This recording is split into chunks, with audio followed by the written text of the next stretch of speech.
During this lesson, we are going to write the simplest possible program that has some visible output. Most of programmers have learned this program at the beginning of their coding journey.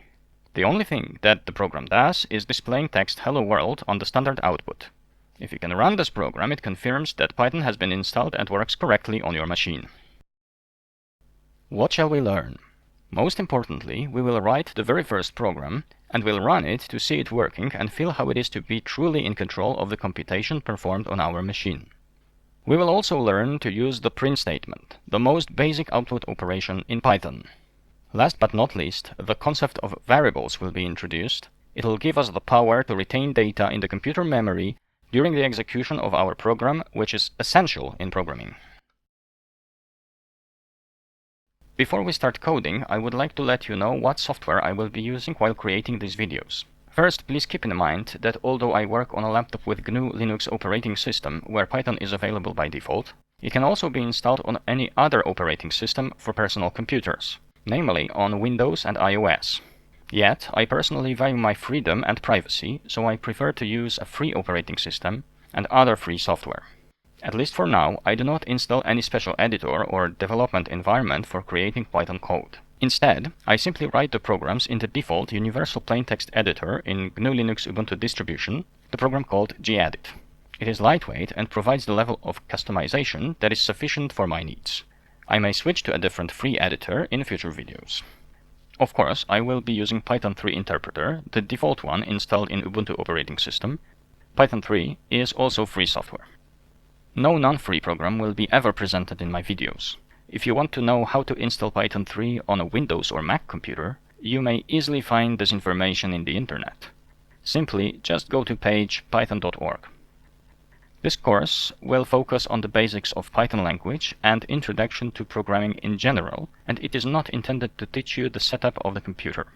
Please bear in mind that if you use GNU/Linux, most distributions have a Python 3 interpreter pre-installed, so in that case you can start running the code straight away. In Windows, an installation will be required, and in case of an Apple computer I am not aware if Python 3 is pre-installed or not. Now is the time for a few words regarding computer terminals. In the old times of computing, physical terminals consisting of keyboard and printer, or a CRT monitor, were used to communicate with computers. Nowadays, it is a standard for computer users to interact with a graphical user interface and controlling the computer by moving mouse and clicking buttons or icons so that they do not have to memorize any commands.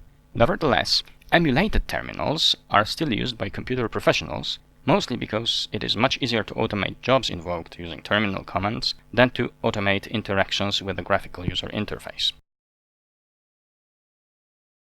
I am working on my laptop with Ubuntu distribution of GNU Linux operating system. In the background you can see the text editor with some lines of Python code, and in the foreground the GNOME terminal emulator on which we will be typing commands and running our Python program. The terminal emulator will be the standard input and output of our program. In other words, we will be able to read text typed by the user on the keyboard via the terminal emulator, and the same for the text we display on the screen. It will be shown inside the terminal emulator's window. Now we may tell the Python interpreter to show text on screen using the command print. The text must be embedded inside double quotes or apostrophes, and when we pass it as an argument to print function, as shown on the video, it needs to be put inside parentheses. While inside GNOME terminal, we may list the files in current directory using command ls. The files with Python program have extension .py. Then the command cat lets us display the content of the file to make sure it was properly saved after editing. The command Python 3 with the Python file as an argument let us run the program. Indeed, the result of the program is satisfactory. The text "Hello World" has been displayed in the GNOME terminal as expected.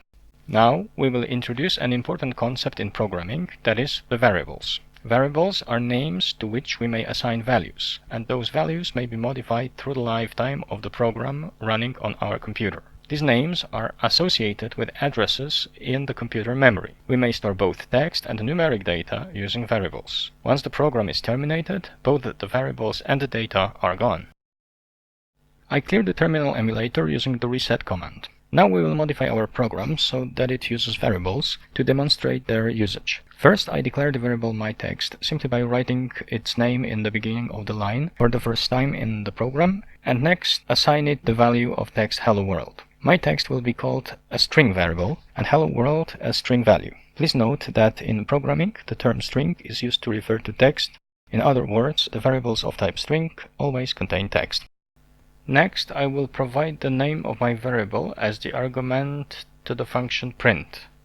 Then I will go back to the console and execute the program using command Python 3. Let us see what is the result when we run this program. The program is supposed to print the value of the variable, so the text hello world. But it has shown the name of the variable instead. Why did it happen?